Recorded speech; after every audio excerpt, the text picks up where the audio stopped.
આ ન્યૂઝના પ્રાયોજક છે CSC બાલ વિદ્યાલયા. લાહોરી ઝીરા, હર કોઈ પીરા લાહોરી ઝીરા. મુંબઈ ખાતે ઇન્ટરનેશનલ આઇકોનિક એવોર્ડના શૂટિંગમાં 12 વર્ષની બાળકીએ ગ્રુપ પરફોર્મન્સ આપી વલસાડ જિલ્લાનું નામ રોશન કર્યું.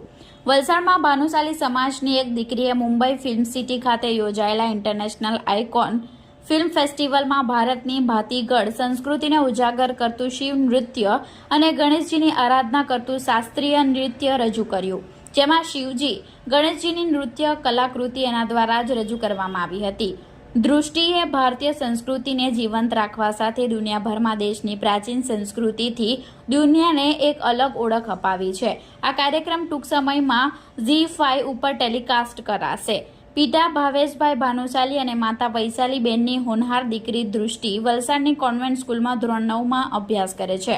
દૃષ્ટિ ભાનુશાલીએ માત્ર 7 વર્ષની નાની વયથી જ શાસ્ત્રીય નૃત્ય પ્રત્યે ભારે લગાવ હોવાનું તેમની માતાએ જણાવ્યું હતું. દક્ષિણ ગુજરાતમાં યોજાતી શાસ્ત્રીય નૃત્ય ગરબા દૃષ્ટિએ અનેક ઇનામો અને શિલ્ડ મેળવ્યા છે. દૃષ્ટિએ આ પરફોર્મન્સ લાયન્સ કલાવૃંદ ગ્રુપ અને કલા ગુરુ ચિંતન વશીના માર્ગદર્શન અને નૃત્ય નિર્દેશક પાયલબેન જોશી અને પલકબેન માનિયા અને 15 કલાકારો સાથે કર્યું હતું.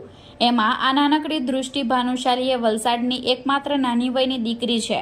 ફિલ્મ ફેસ્ટિવલમાં ઉપસ્થિત અનેક ફિલ્મી હસ્તીઓએ દૃષ્ટિ પર પરફોર્મન્સની સરાહના કરી હતી અને આ નાનકડી દૃષ્ટિએ વલસાડને ગૌરવ અપાવે તેવું કાર્ય કર્યું છે.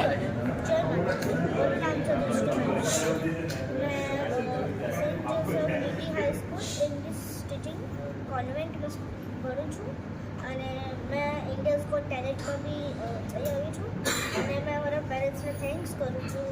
મારા પપ્પા દાદી, મારા મધર ડેડ એ લોકો મને સપોર્ટ કર્યો. Thank you so much.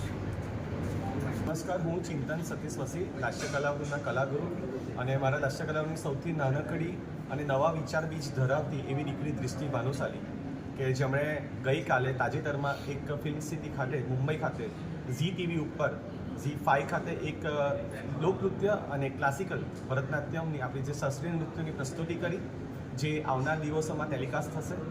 અમારી એમ જોવા તો છેલ્લા 15-20 દિવસની મહેનત ગણી શકાય, કારણ કે 15-20 દિવસની અંદર અમે લોકોએ આખા શાસ્ત્રીય નૃત્ય અને લોકનૃત્યને ઉજાગર કરવાનો એક અમારો નવો સંકલ્પ છે તેને રજૂ કર્યો. અને વલસાડની આ સૌથી નાની એવી કલાકારા કે જેમણે વડાપ્રધાન શ્રી નરેન્દ્ર મોદીના વિચાર બીજને મગજમાં લઈને એણે એક ગાંઠ બાંધી કે હું પણ મારા વલસાડના લોકનૃત્ય અને પ્રાચીન સંસ્કૃતિને ઉજાગર કરવાના આહુતિ યજ્ઞમાં હું મારી આહુતિ આપીશ.